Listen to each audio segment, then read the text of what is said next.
Hello and welcome. I'm Wayne Blau with this week's Profit Maximizer Moment. This week we're going to talk about why the best marketing companies use sales funnels.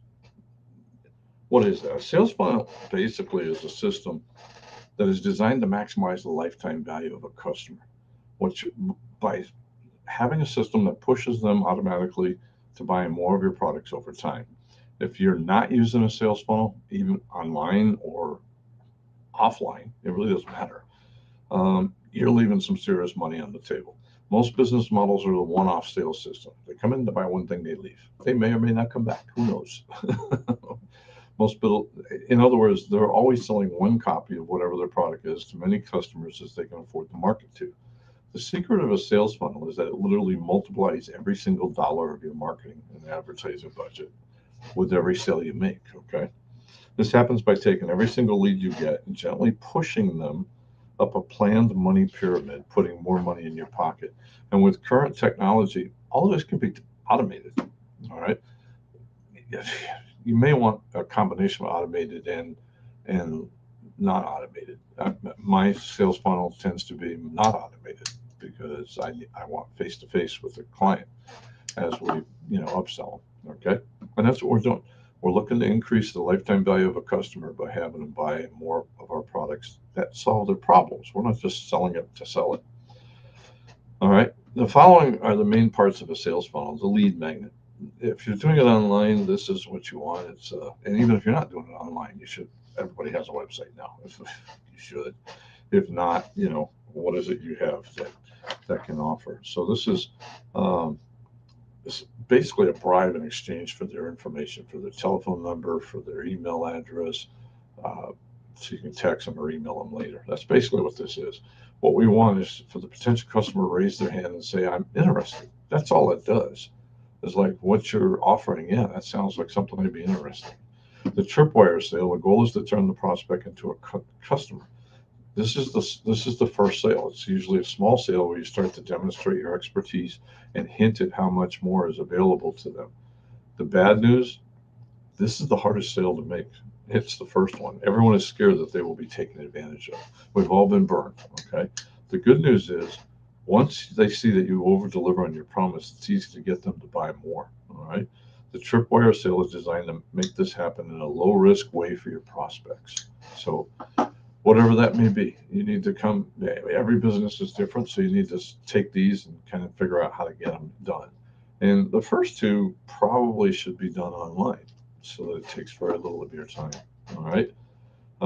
If they already came in and they just walked in your door and bought, well, then you've already taken care of one and two. I mean, you can give them the lead magnet. Here's something free we have. I do it with the books that I wrote. Just hand them out. They cost me like $3, $4 to print. So I mean, it's not like the end of the world, but they're better than a business card. People will keep the book. They may not keep the business card. All right. Then you have the core sale. This is the main product that you sell that delivers on your promise. In fact, you really want it to over deliver. This isn't the end, but rather the beginning of what can be a very profitable relationship. Remember, you were doing the work once and selling it multiple times almost forever. The profit maximizer sale, this is where profits really are. This can be upsells, monthly continuality programs, high end coaching, software sales, related products, and just about anything else related to your niche. If you go to my website, wjb-cpa.com, go to the blog, you can look for upsells and cross sales. We've spent a lot of time and I've spoken about it quite a bit. And then you want the customer return path. This gently pulls any prospect that didn't move up the next level. Most sales don't happen the first sale. So you make the sale, they don't buy. You have a series of emails or calls or in-person visits or whatever to see what's going on, what you can do, how you can close the sale. A well-designed customer return path resells to any prospect or customer that doesn't purchase for the next level. So let's say they get the lead magnet, but they don't buy the tripwire sale. Well, those, they're not really a customer of yours. So what I would do is a series of emails that would go to them saying, hey, hope that, whatever the lead magnet was, a report, a book, whatever it was. Hope you enjoyed it. Pay particular attention to this level. It can really increase sales. Hey, by the way, here's something, the tripwire sale, whatever it ends up being. Okay.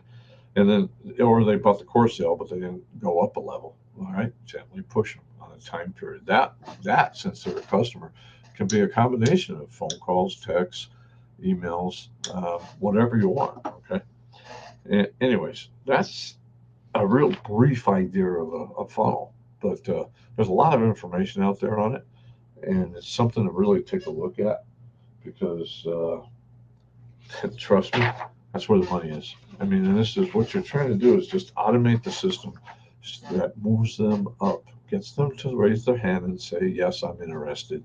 They get your lead magnet and then slowly move them up the process. And it all can be automated. I used to try to do this myself. I don't anymore. I outsource that. If you're interested in setting up an automated one, let me know, and I'll be happy to give you the contact of who I use, and they do a very good job. So, anyways, until next time, this is Wayne Belisle saying, let's make this our most profitable year ever. God bless. See you in church.